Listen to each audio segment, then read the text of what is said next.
সংকট শুরুর পর কেবল গ্যাস ভিত্তিক অলস বিদ্যুৎ কেন্দ্র যোগ হয়েছে ১,৫০০ মেগাওয়াট। শুধু তাই নয়, দামি জ্বালানি দিয়ে উৎপাদনের কারণে ইউনিট প্রতি ব্যয় বেড়েছে অন্তত ২০%।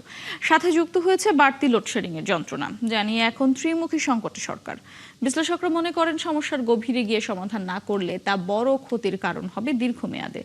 রাকিব হোসেনের রিপোর্ট, ছবি তুলেছেন মোবারক হোসেন শুভ।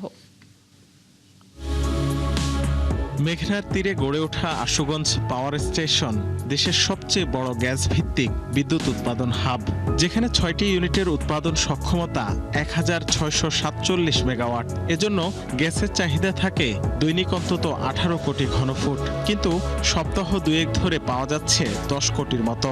ফলে বিদ্যুৎ উৎপাদনও কমেছে ৭০০ মেগাওয়াট বা ৪০%-এর ওপরে।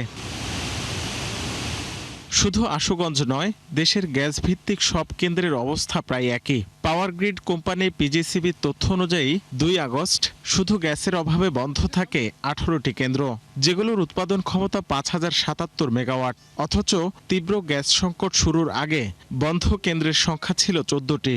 ফলে এই সময়ে বিদ্যুতের উৎপাদন কমে যায় ১,৫০০ মেগাওয়াটের ওপরে। পাওয়ার সেলের সাবেক এই মহাপরিচালক বলছেন, কর্মকর্তাদের গাফিলতি আর সরকারের অদক্ষতায় এমন সংকট তৈরি হয়েছে। ওরা ভাবে নিছে এটা আমাদের ভুগতে হবে, মানুষ ভুগবে, এটা আমাদের কিছু করার নেই। তারা বেতন পাচ্ছে, গাড়ি পাচ্ছে, সবই করতেছে, অ্যাকসেপ্ট দ্য ডিউটি। সেক্রেটারিয়েটের আমলা বাদে যে পেশাজীবী যে আমলা, তাদের তো একটা বিরাট দায়িত্ব যে আমাকে এটা আগাই না, মন্ত্রীকে যায় বলা যে ইউ ডু ইট। গ্যাসের অভাবে কেন্দ্র বন্ধ থাকায় দেশজুড়ে তীব্র হয়েছে লোডশেডিং। পিজিসিবির হিসাবে ২ আগস্ট রাত ১২টায় যা ছাড়িয়ে যায় ৩,০০০ মেগাওয়াট, অথচ ২০ জুলাই তা ছিল ৭০০-র নিচে। শুধু তাই নয়, এই সময়ে নির্ভরতা বেড়েছে দামি জ্বালানির উপর, যা গড়ে অন্তত ২০% ব্যয় বাড়িয়ে দিচ্ছে ইউনিট প্রতি উৎপাদনে। বিশ্লেষকরা বলছেন, এই সংকট দীর্ঘায়িত হলে ত্রিমুখী চাপ বাড়বে সরকারের। অনেক কয়লা ভিত্তিক বিদ্যুৎ কেন্দ্র আছে, যেটা যদি তারা কমপ্লিটলি চালায় বেশ অনেকখানি বিদ্যুৎ পায়। আরেকটা হচ্ছে তাদের তো লোডশেডিং করার একটা সুবিধা আছে।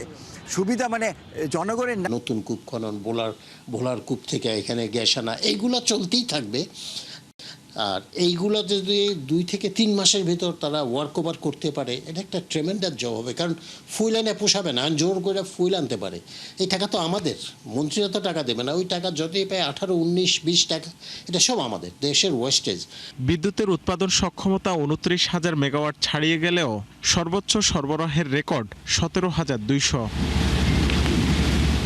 রাকিব হোসেন, ৭১, ঢাকা।